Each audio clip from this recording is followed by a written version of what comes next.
আপনারা কখনো কাবাব খেয়েছেন? কাবাব, খাসির কিংবা দুম্বার কাবাব নিন, খেয়ে দেখুন। জুলাই বিপ্লবে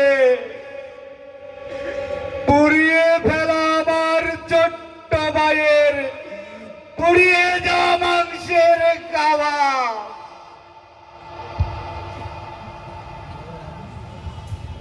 আপনারা অবাক হলেন বুঝি?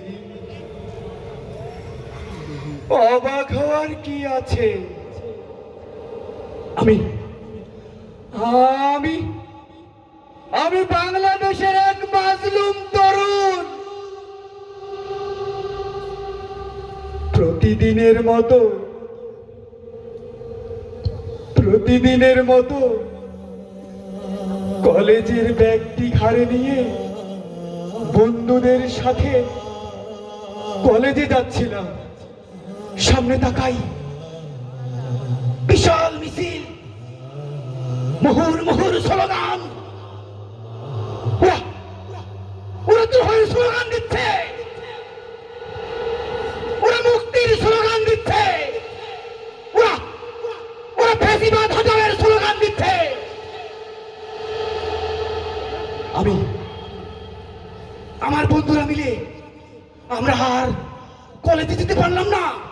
আমরা দৌড়ে গিয়ে ওই মিছিলে সামিল হলাম, স্লোগান দিলাম। রক্ত যখন দিয়েছি, রক্ত আরো দেব।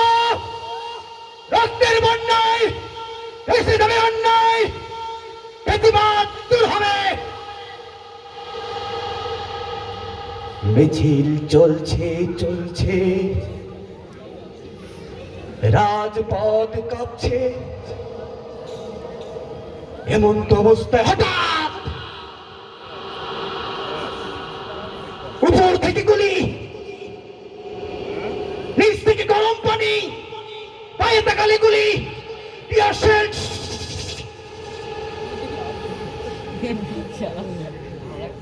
হঠাৎ তাকিয়ে দেখি,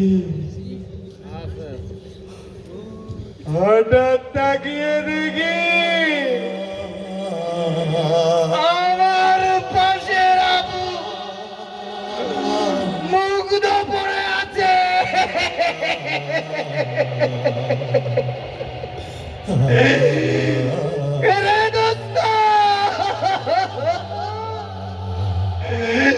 তুই তো বলেছিলি পানি লাগবে, পানি।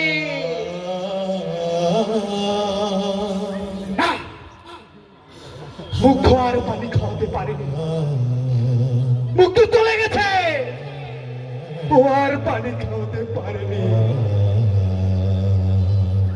আবারও মিছিল, আবারও গুলি চলছে রাজপথে। দামাল ছেলেরা সামনে গিয়ে দেখি,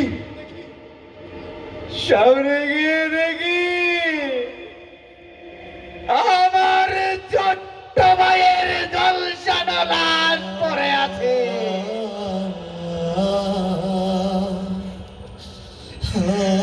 ওরা আমার ভাইয়ের বুকটাকে ঝাঁঝরা করে ক্ষান্ত হয়নি।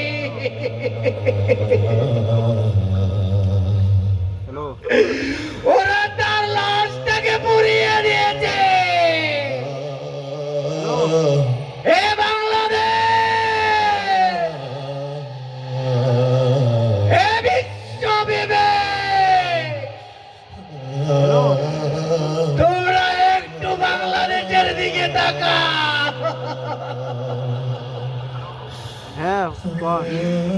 আজ যদি তোমরা ঐক্যবদ্ধ না হও, একদিন তোমাদেরও ঘুম ভাঙবে গুলির আওয়াজে।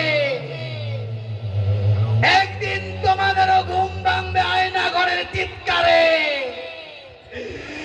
একদিন তোমাদেরও ঘুম ভাঙবে তোমার মায়ের ইজ্জত লুটাবার ভয়ে।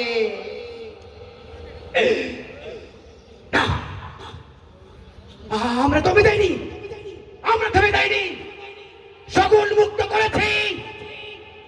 এ বাংলার আকাশ থেকে শগুন মুক্ত করেছি।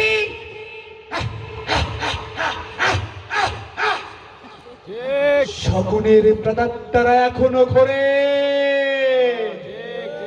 বাংলার আকাশে, শগুনের প্রেতাত্মারা ঘোরে